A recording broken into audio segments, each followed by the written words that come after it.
और अब रुक करेंगे उत्तर प्रदेश की तमाम खबरों का यूपी सुपरफास्ट में। इसमें आज हम आपको दिखाएंगे किस तरह से सरकार ने पुराने लखनऊ को एक बड़ी सौगात दी है। मुख्यमंत्री अखिलेश यादव ने पुराने लखनऊ को बड़ी सौगात दी है।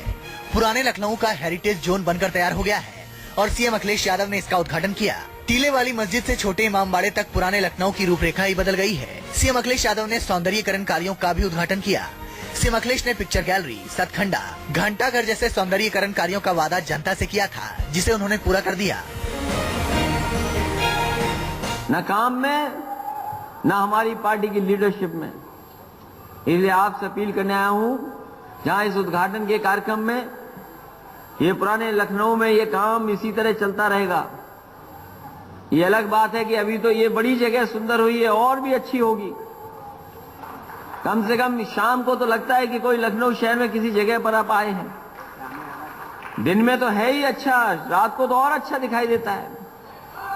और हमने ये भी कहा है कि यहां पर कम से कम ऐसा इंतजाम करना जहां ठेले लग सकें, बिरयानी मिल सके,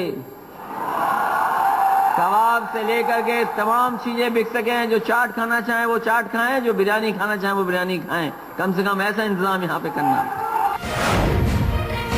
सीएम अखिलेश यादव ने गोमती नगर में बने जनेश्वर मिश्र पार्क में गंडोला बोट का लोकार्पण किया। लखनऊ में जनसदवार मिश्र पार्क बनाकर पहले ही अखिलेश ने राजधानी वासियों को बड़ी सौगात दी थी और अब गंडोला बोट का लोकार्पण करके सीएम ने गोमती नगर वासियों को बड़ी सौगात दी है। पार्क घूमने आने वाले लोग अब गंडोला बोट का आनंद ले सकेंगे। शहर बढ़ रहे हैं, आबादी बढ़ रही है, रहने वाले लोगों के पास घर नहीं है, अभी छोटे घर हैं, शहर में फ्लैटों में रहने लगे लोग हैं। कम से कम यहाँ उनको खुले आसमान के नीचे पार्क में मिलने का, बैठने का, अपने परिवार के साथ आने का मौका मिलता है। जनेश्वर मिश्र पार्क जहाँ कई सौ एकड़ में फैला है, यहाँ बच्चों के लिए, परिवार के एक साथ आने के लिए, बुजुर्ग के लिए, साइकिल चलाने वालों के लिए, पैदल चलने वाले और दौड़ लगाने वाले लोगों के लिए एक स्थान बनाया। वहीं पानी के साथ साथ अगर कोई नाव में बैठ के घूमना चाहेगा, परिवार के साथ घूमना चाहेगा, तो उसे भी मौका मिलेगा।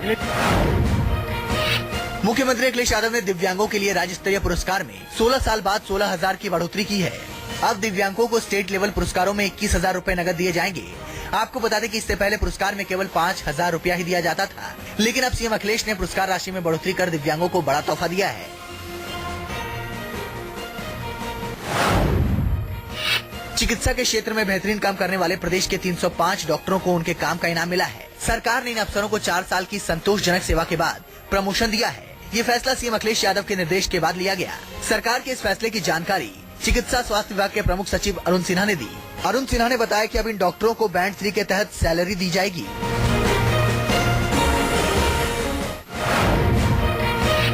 यूपी के सीएम अखिलेश यादव ने कहा है कि समाजवादी सरकार ने निःशुल्क लैपटॉप वितरण योजना के माध्यम से डिजिटल डिवाइड को कम किया है।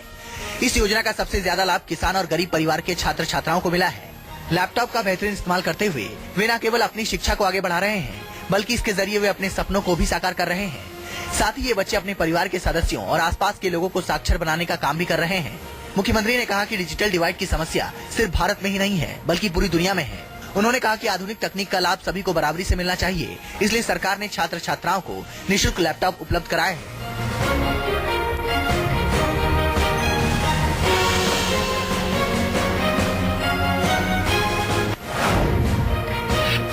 सीएम अखिलेश यादव का dream project Lucknow Agra expressway 23 दिसंबर से आम लोगों के लिए खोल दिया जाएगा।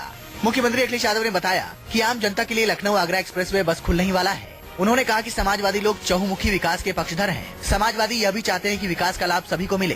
प्रदेश सरकार ने विकास और जन कल्याण की कई योजनाएं पिछले लगभग 5 साल में लागू की है। जहां एक और राज्य सरकार ने लखनऊ में मेट्रो रेल चलवा दी, वहीं दूसरी ओर देश के सबसे लंबे आगरा लखनऊ एक्सप्रेसवे का उद्घाटन किया जा चुका है। सीएम ने यह भी कहा कि समाजवादी सरकार ने शहरों, गाँव और आम लोगों के लिए काम किया है। उन्होंने समाज में खुशहाली लाने के लिए सभी को ऐसा वातावरण बनाने को कहा है जिससे उद्योग धंधे फले फूले, सभी को शिक्षा, चिकित्सा सुविधा के साथ साथ नौजवानों को रोजगार के अवसर सुलभ हो सके।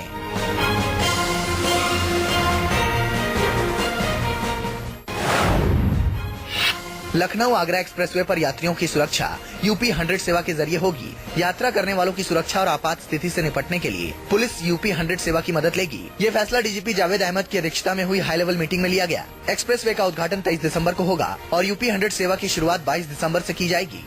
इस फैसले से लखनऊ आगरा एक्सप्रेसवे पर यात्रा करने वाले लोगों को सुरक्षा और जल्द से जल्द मदद मिल सकेगी। चलिए जागो इंडिया में हम रुकेंगे एक और ब्रेक ले। ब्रेक